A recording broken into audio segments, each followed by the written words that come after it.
서소문 고가차도 붕괴 사고가 나기 딱 1분 전 기차 한 대가 그 아래를 지나갔습니다. 승객 없는 무궁화호였는데요. 5분 전엔 승객 42명을 태운 KTX가 그 밑을 통과했거든요. 그리고 서울 한복판 서소문 고가차도가 무너졌습니다. 현장 소상, 감리단장, 구조기술사 3명이 숨졌고요. 그런데 이 사고 파고들수록 단순한 사고가 아니에요. 먼저 현장 상황부터 짚어볼게요. 서소문 고가차도는 지금 철거 공사 중이었거든요. 노후화된 고가를 걷어내는 작업인데 문제는 그 아래로 경의선 철로가 지나간다는 거예요. 열차가 다니는 선로 바로 위에서 구조물을 부수는 작업을 하고 있었던 거죠. 그러니까 공사 자체가 처음부터 굉장히 예민한 조건이었던 거예요. 사고 당일 작업자들은 고가차도 걷어, 그러니까 구조물 전체를 아래에서 지탱하는 받침이 2.9cm 침하된 걸 발견했어요. 쉽게 말해서 버텨야 할 뼈대가 약 3cm 내려앉은 거거든요. 이게 얼마나 심각하냐고요? 전문가들은 이 시점에서 이미 구조적 균형이 깨진 상태로 봤어야 했다고 말해요. 근데 작업자들은 추락 방지 장비도 없이 걷어 아래 비계에 올라가 직접 눈으로 확인하러 갔고 그 순간 붕괴가 일어났습니다. 그런데 여기서 이상한 점이 하나 있어요. 서울시가 공사 입찰 때 직접 만든 작업 지침서, 공사 시방서라고 하는데요. 거기에 뭐라고 적혀 있냐면요. 철거 구조물의 변형이나 붕괴를 막기 위해 필요시 버팀대 또는 지주 등 안전시설을 설치해야 한다고 명시돼 있거든요. 근데 현장엔 지지대가 없었어요. 서울시 해명이 뭐냐고요? 걷어가 양쪽에 잘 받쳐져 있어서 별도 지지대가 필요 없다고 전문가들이 판단했다는 거예요. 또 다른 해명도 나왔는데요. 경의선 철로가 지나가는 구간이라 지지대 설치할 자리가 마땅치 않았다는 말도 했거든요. 필요 없었다는 건지 설치할 수 없었다는 건지 어느 쪽이든 결과적으로 지지대는 없었다는 거죠. 그리고 이 공사엔 또 다른 구조적 문제가 있었어요.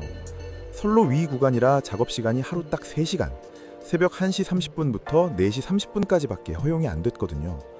서울시는 우리는 24시간 연속 작업을 요청했는데 철도공단이 심야 3시간으로 제한했다고 하고요. 철도공단은 서울시가 먼저 심야 시간에 작업하겠다고 공문을 보냈다고 반박했어요. 사고가 나니까 서로 손가락질이 시작된 거죠.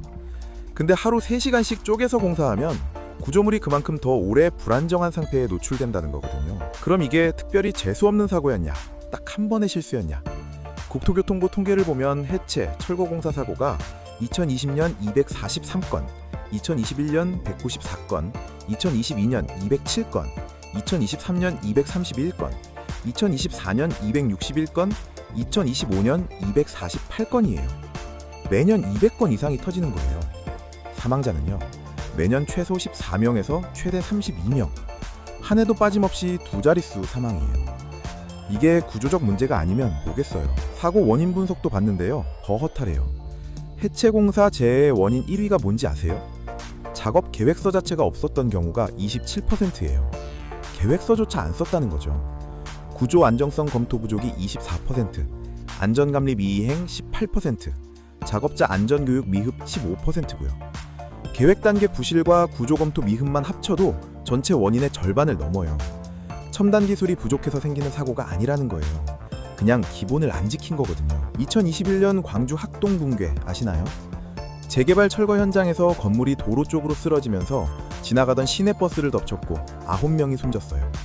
그 사고 이후에 해체 계획서 작성이 의무화됐거든요. 제도가 강화된 거예요.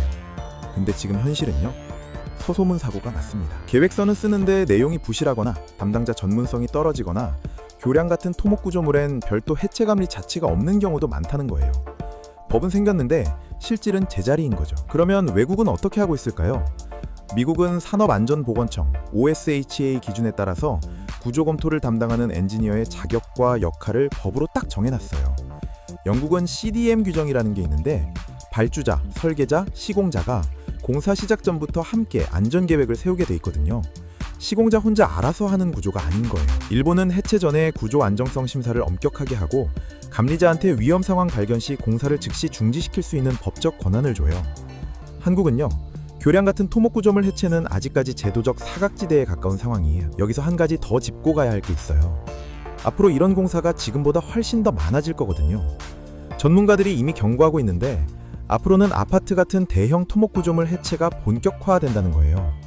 국내 해체 공사는 그동안 2층, 3층짜리 단독주택 위주였기 때문에 대규모 구조물 해체 경험과 연구 자체가 부족한 상태거든요.